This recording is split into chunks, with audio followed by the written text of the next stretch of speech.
So everyone knows this story, right? The reluctant queen, the devoted wife who never wanted the spotlight, a commoner. Okay, technically the daughter of a Scottish earl, but that's not royalty, who married for love, and then the crown just gets shoved on her by her brother-in-law and his whole scandal with the American divorcee. When her husband dies in 1952, she becomes this graceful widow, the nation's grandmother. Gin in hand, wave perfected, pastel suits in every single photograph for like 50 years straight. The public loved her. Parliament praised her.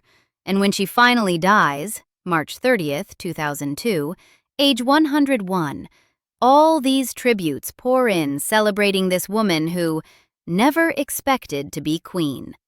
But here's the thing.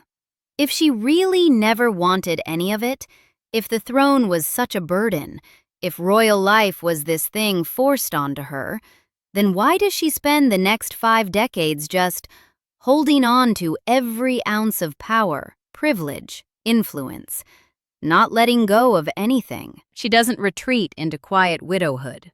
She expands. She keeps Clarence House. She keeps her staff. She keeps doing public appearances. She's meddling in family decisions, still, into her 90s. Dies at 101, still right there in the middle of royal life, still wielding influence, still getting money from the public purse. Elizabeth Bowes-Lyon says she never wanted the crown. Her actions tell a completely different story. Okay, so let's go back to the beginning. August 4th, 1900. Elizabeth Angela Marguerite Bowes-Lyon, that's our girl, she's born. 9th kid out of 10. Her dad's Claude Bowes-Lyon, 14th Earl of Strathmore and Kinghorn. Aristocracy, not royalty. And that matters. That's an important distinction. Now, her birthplace? It's weird. Super unclear. Biographer Lady Colin Campbell actually notes that the Queen Mother never gave a straight answer to the question, "Where were you born?" Like, the birth is registered in London, but the family's claiming she was born at their Scottish estate. So it's this little mystery, right?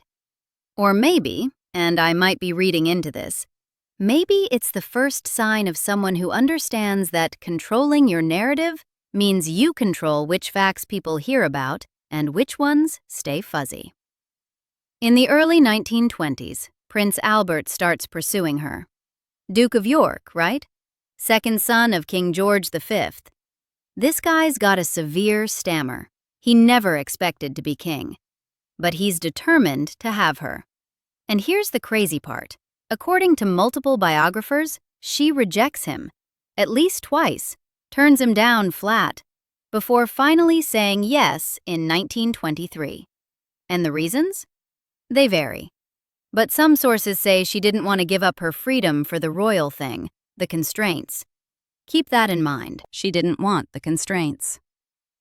April 26, 1923. Boom! They get married at Westminster Abbey.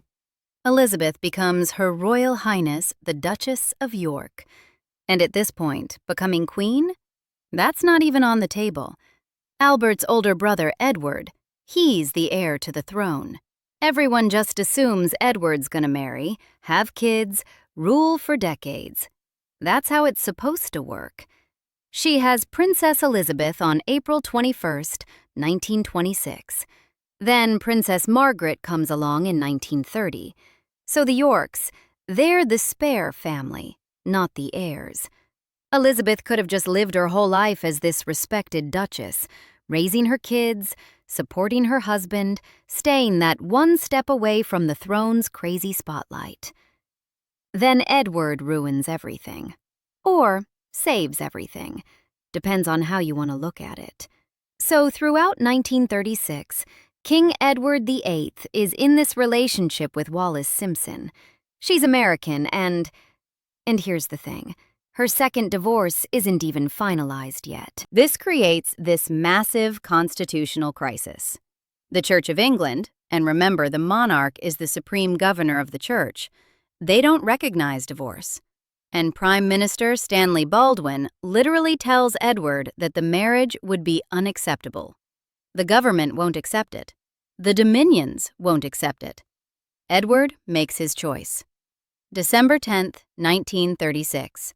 He signs the instrument of abdication. I have found it impossible to carry the heavy burden of responsibility and to discharge my duties as king as I would wish to do without the help and support of the woman I love. The next day, December 11th, 1936, Albert becomes King George VI. Just like that. And Elizabeth Bowes-Lyon, the woman who'd turned down a prince twice, who didn't want royal constraints, who probably figured she'd be a duchess forever, she's now Queen Consort of the United Kingdom and the dominions of the British Commonwealth. Overnight. And look, according to biographers, she's furious. She harbors this deep resentment toward Edward and Wallis for basically forcing the crown onto her husband. And this resentment, it doesn't fade. She never forgives them. Her hostility toward Wallis Simpson stays intense. For decades. Like actual decades. And I mean, that resentment makes sense. Her husband's got this severe stammer. He was never prepared to be king. The weight of it, you can see it aging him. He dies at 56. That's real tragedy. But I want you to hold on to this fact.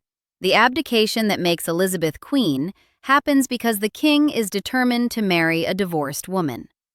A divorced woman. And that detail? That's gonna matter. Enormously. In like 19 years. May 12th, 1937, Coronation Day. Elizabeth becomes the last queen consort ever crowned alongside her husband with the full ceremony. She gets the queen consort's crown set with the Koh-i-Noor diamond. Then the war hits. September 1939 to May 1945. And this is where her legend really starts to take shape, when Buckingham Palace gets bombed, September 13th, 1940. She makes this statement that's going to define her entire public image forever. She says, "I'm glad we've been bombed. It makes me feel I can look the East End in the face." Think about that. So the royal family stayed in London during the Blitz. They did. And they got offers to evacuate to Canada, but they turned them down. Elizabeth, she didn't wear a uniform, which is what you might expect, right? Beige, pastels, these soft colors. Peace and domesticity.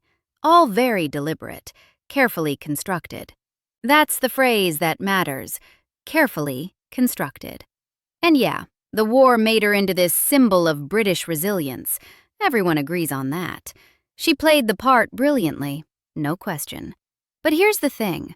Playing something brilliantly and not actually wanting to play it in the first place, those are two different things. November 20th, 1947. Princess Elizabeth married Lieutenant Philip Mountbatten, Westminster Abbey. We're gonna come back to Philip. His story matters. Then, February 6th, 1952. King George VI dies, in his sleep, at Sandringham House. He's 56. And at 51, his wife Elizabeth, she becomes a widow. The queens become a widow. And this is where it gets interesting. A normal widow of a monarch, right? You'd think she'd step back, quiet life, out of the spotlight she'd always said she hated. She's got money, she's got Clarence House, she's got memories of a husband she actually loved. That would make sense. She didn't do that. Instead, she took the title Queen Elizabeth the Queen Mother, and this part is key. She kept the word queen in there. She didn't downgrade. She kept her residence, her staff, her public engagements, all of it. For 50 years. 50 years. And here's what I want you to really absorb. If someone's telling you they never wanted something, watch what they do when they actually get the chance to walk away from it. Watch. Okay, so, Princess Margaret. Margaret was born August 21st, 1930. Glamis Castle. She was the glamorous one. Artistic, sharp, she loved nightlife, society. Where Elizabeth was dutiful, Margaret was dramatic. But she was also, by all accounts, genuinely loving. She could attach to people deeply. 1944. A group captain named Peter Townsend gets appointed equerry to King George VI. This guy was a decorated war hero, Battle of Britain pilot, Distinguished Service Order, Distinguished Flying Cross, a genuinely decent man. Margaret was 17, and she fell in love with him. One problem, though. By 1952, Townsend's divorced. His first wife cheated on him, left him. English law said the innocent party wasn't morally at fault, but the church? The Church of England made no such distinction. None. So, at Elizabeth's coronation, June 2, 1953, journalists see Margaret brushing a piece of lint off Townsend's uniform. It's an intimate gesture, and the press just loses it. The constitutional implications? Severe.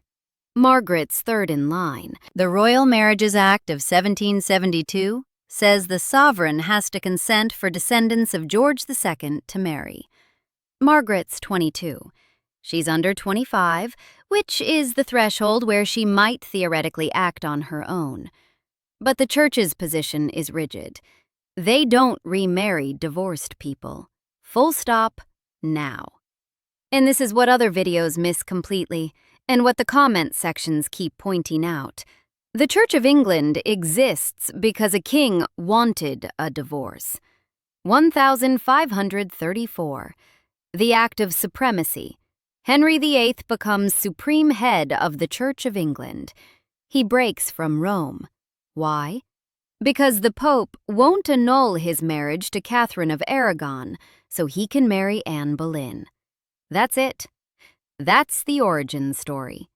Henry VIII marries 6 women. He divorces or annuls marriages to 2 of them.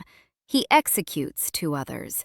And now, 421 years later, the church that exists because a king demanded the right to divorce is telling Margaret she can't marry a divorced man. 421 years. The Queen Mother knew this. Everyone knew this. But she stood firm. So in 1953, Townsend gets exiled, basically. Posted to Brussels as heir attaché. Transparent move. Separate him from Margaret. Margaret waits. She's counting days until she turns 25, when she might actually have some say in her own life. October 1955. She turns 25. This thing has to be resolved. The terms are brutal. If she marries Townsend, she loses her place in succession. She loses her civil list income. She might lose her royal title, her status, everything. Townsend or everything else. Those are the choices. October 31st, 1955. Margaret issues a statement. Here's what she says. I would like it to be known that I have decided not to marry Group Captain Peter Townsend. I have been aware that, subject to my renouncing my rights of succession, it might have been possible for me to contract a civil marriage, but mindful of the Church's teaching that Christian marriage is indissoluble, and conscious of my duty to the Commonwealth, I have resolved to put these considerations before any others. Read that. Actually, read those words. The careful phrasing, the formal distance. This isn't a woman making a free choice. This is a woman who got an ultimatum and folded under pressure. Pressure that included her own mother. Margaret never really recovered from that. 4 years later, 1960, she starts seeing this photographer, Anthony Armstrong Jones. May 6, 1960, they marry. And the marriage is troubled from day one. Separation in 1976, divorce in 1978. Margaret became the first senior member of the royal family to divorce since Henry VIII himself. Think about that. The monarchy survived. Here's the thing, though. Here's the bitter irony that should honestly make your blood boil if you have any sympathy for Margaret at all. Everything she gave up in 1955, her actual chance at happiness with the man she loved, was supposedly to protect the principle of indissoluble marriage, right? And then, within 23 years, she's divorced anyway. But wait, it gets worse. 1992, Princess Anne divorces Captain Mark Phillips, remarries. The monarchy survives. 1996, Prince Charles divorces Diana, survives. And then, and this is the kicker, 2005, Charles marries Camilla Parker Bowles, who's a divorcee. The Church of England blesses it. The monarchy's fine. So, what was the principle? What exactly was Margaret protecting? Because it clearly wasn't about keeping the monarchy intact. That's obvious. It wasn't some unbreakable moral law because it got broken. So what was it? Did the Queen Mother actually think the whole thing would fall apart if Margaret married a divorced guy? Or was it something else? Control, maybe. The way things looked. Protecting this version of royalty she'd spent decades building, no matter what it cost her own daughter. Margaret died February 9, 2002, 71 years old. 7 weeks later, her mother followed. Okay, now Prince Philip. So when Philip Mountbatten married Princess Elizabeth in 1947, he walked into the British royal family and basically gave up everything. I mean, everything. His titles, Prince of Greece and Denmark, gone. His spot in the Greek succession, gone. He became a British subject, switched from Greek Orthodox to Anglican, and he had to walk away from a Royal Navy career he actually loved. He'd served in World War II, distinguished service, the whole thing. But here's the weirdest part. He even gave up his name. Mountbatten wasn't even his real name. It was borrowed from his uncle, Lord Louis Mountbatten, who'd anglicized it from Battenberg during World War I. So Philip enters the royal family literally wearing someone else's name. This wasn't some guy trying to get rich or grab power. This was a man sacrificing basically everything to be with someone he loved. So how'd they treat him? Like garbage, honestly. An outsider, an interloper, a problem. History.com literally says it. Prince Philip was seen as an outsider when he married Elizabeth. His foreign background, the complicated family stuff, his parents separated, his mom was institutionalized, his sisters married German nobles with Nazi ties. Plus, he was kind of brash, which made the British establishment deeply uncomfortable. But it wasn't just the establishment. Biographers have documented that the Queen Mother treated him coldly. She'd dismiss him in private conversations. She worked to shrink his role, limit his status. She blocked his attempts to modernize things. She basically led the fight to keep his name out of the dynasty entirely. When King George VI died and Elizabeth became queen, there's this whole battle over the children's surname. Philip, reasonably, wanted his name represented. He'd given up everything, his titles, his career, his independence. He wanted something, some acknowledgement that he actually existed in his kid's identity. The Queen Mother apparently made damn sure the kid stayed Windsor only. Philip's contribution erased from his own children's names. He said, and this is real, "I am the only man in the country not allowed to give his name to his own children." Just sit with that. The consort to the most powerful woman in the world, father to the future king, and he can't even pass his name to his kids. Here's what's wild, though. The Queen Mother? She wasn't born royal. Elizabeth Bowes-Lyon was the daughter of a Scottish earl. Noble, sure, but not royal. She married in. She was the outsider once, but once she got inside, she became more protective of how we do things than people born into it. The outsider became the person guarding the gate. She wouldn't let the next person who married in, Philip, feel like he belonged. Philip wanted to drag the monarchy into the 20th century. The Queen Mother wanted to preserve her version of it. And for 50 years after her husband died, she had enough power to make that stick. So where does that leave us? The official story? Elizabeth Bowes-Lyon never wanted to be queen. It happened to her. She mourned her husband. She served the nation gracefully. She was the warm heart of the royal family for a century. And some of that's probably true. She probably didn't want the crown when she married Albert back in 1923. She probably hated what Edward VIII did with the abdication. She probably genuinely loved her husband and genuinely grieved him. But when George VI died in 1952, she had a choice. She could have stepped back, could have let her daughter run things and found some peace in private life. So instead of stepping back, she just kept it all. The title, Clarence House, her staff, her engagements, everything. And I mean everything. Her influence over family stuff. Decisions that literally shaped her daughter's unhappiness and, her son-in-law getting completely pushed to the side. She blocked Margaret from marrying this divorced war hero, right?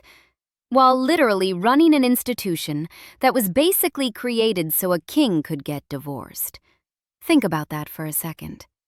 And then she fought to erase Philip's name from his own children, all while she herself came in as a commoner. Got married in. It's insane when you actually look at it.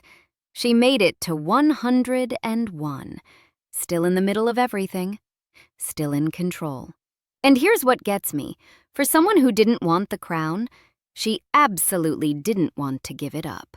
Like, not at all. Everyone knows her as the nation's grandmother, the graceful widow, the reluctant queen. That's the story, right? But maybe she was just someone who understood power, who loved the privilege that came with it, and who spent 50 years making sure nobody took either one away from her. The public image was perfect, immaculate. But that's because images are crafted, right? Narratives are constructed. And when you actually line up the facts, when you look at what really happened, it tells a completely different story than the one we've been sold. Subscribe for more stories like this.